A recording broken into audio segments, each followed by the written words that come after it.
Valentine's Day is Sunday, and it can certainly be a time to celebrate a successful marriage or partnership. But now, a year since the pandemic began, sadly, many relationships have reached a breaking point. And Denver 7's Nicole Brady joins us this morning with some expert advice to help get through this time. Yes, unfortunately, family law offices are very busy right now. One attorney I spoke with is expecting that 2021 will see a spike in divorce filings. Interestingly, the very beginning of the pandemic may not have been the worst time for marriages, or it may have been that couples were hesitant about the financial impact of a divorce. Because in the fiscal year that ended in June last year, divorce filings were down 9% from the year before. But in the months since, Rich Harris of the Harris Law Firm tells me they have had many more calls. We've seen a huge spike.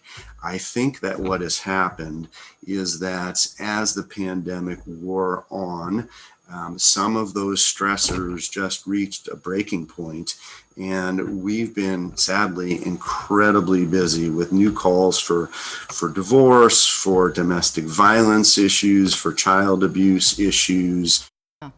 Scary stuff there. Harris says it's important to try and settle issues out of court right now because family courts are so backed up and they're not doing any in-person hearings for the most part. He recommends using a mediator. He also says if the pandemic has brought specific struggles that you think maybe were just unique to the pandemic and you think you can work through, look into marriage counseling. If not, there's a time when it's time to move on. And so long as folks can do it in a way that limits the conflict, it's a process that some people can get through in a way that is relatively healthy.